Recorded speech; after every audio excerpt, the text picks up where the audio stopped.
हाल ही में नागपुर शहर से चौंकाने वाली घटना सामने आई थी, जिसमें गर्ल्स हॉस्टल में 2 युवकों द्वारा जबरन प्रवेश और बालिकाओं से छेड़छाड़ कर मोबाइल लेकर फरार होने की घटना घटी थी। जिसके बाद से शहर में रोष का माहौल निर्माण हो गया था और इस घटना की कड़ी निंदा करते हुए हॉस्टल की सुरक्षा प्रणाली पर सवाल भी उठ रहे थे। अब इस पूरे घटनाक्रम पर पुलिस अधिकारियों का क्या कहना है, आइए जानते हैं। सर, आपण याच्यामध्ये जी मुलांचं जे सिक्युरिटी गेट असतं फायर एक्झिट, तर फायर एक्झिटचं सफाई करताना ते फायर एक्झिटचं जे लॉक होतं ते लॉक तोडण्यात आलं होतं। नंतर मग ते बंद करायचं त्यांनी दरवाजा बंद केला, पण फायर एक्झिटचं लॉक लावण्यात आलेलं नाही। त्या लॉकमधून काही म्हणजे चोर घुसले आणि त्यांनी जे दरवाजा उघडा होता म्हणजे किंवा त्याच्या आतून कडी लावलेली नव्हती, त्या दरवाजामध्ये ते विद्यार्थिनीच्या याच्यामध्ये रूममध्ये घुसले आणि रूममध्ये गेल्यानंतर त्या ठिकाणी नेमकी ती विद्यार्थिनी एकटीच होती, दुसरी तिची मैत्रीण जी बाहेरगावी गेलेली होती। त्याच्यामुळे त्या विद्यार्थीने मोबाईल चोरायचा प्रयत्न केला आणि त्या विद्यार्थिनीला हात लावला। ते विद्यार्थी जागी झाली, ती ओरडली, वॉर्डनकडे धावत गेली। त्या दरम्यानच्या कालावधीमध्ये ते चोर मोबाईल घेऊन पळून गेले।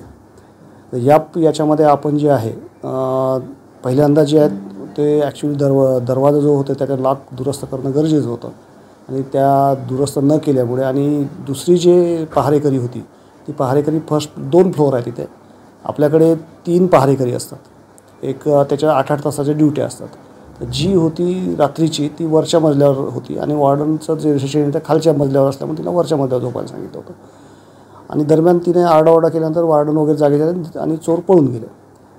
वरच्या मजल्यावर पण आम्ही नंतर जसं माहीत झालं तसं वॉर्डननी सकाळी आम्हाला रिपोर्ट केल्यानंतर मी माझे डिस्ट्रिक्ट ऑफिसर जे होते सहारे साहेब त्यांना पाठवलं। त्यांनी इन्क्वायरी केल्यानंतर असं लक्षात आलं, वॉर्डनला मी लगेच सांगितलं पोलीस कंप्लेंट मी दाखल करा आणि वॉर्डननी पोलीस कंप्लेंट दाखल केली, पण मोबाईल मिसिंगचीच होती। नंतर आम्ही इन्क्वायरी करता असं लक्षात आलं की मुलीचा पण विनयभंग झाला, मुलीची तक्रार घेतली। त्याच्यानंतर संध्याकाळी म्हणजे आम्ही सहारे साहेबांनी एक पोलीस स्टेशनला पत्र देऊन त्यांना सांगितलं की लगेच FIR दाखल करा आणि त्याची कारवाई करा।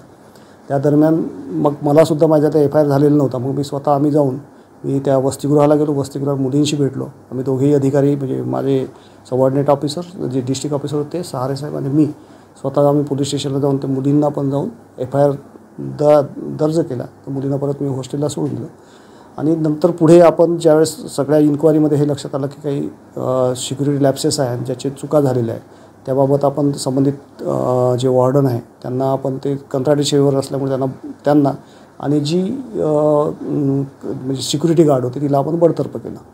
सर, या संपूर्ण प्रकरणानंतर काही मुलींनी अशी तक्रार केली आहे, ऑन रेकॉर्ड आहे, ते व्हिडिओ आहे की वॉर्डन महिला जी आहे तिचा नवरा तिथेच राहत होता आणि मुक्कामी असायचा।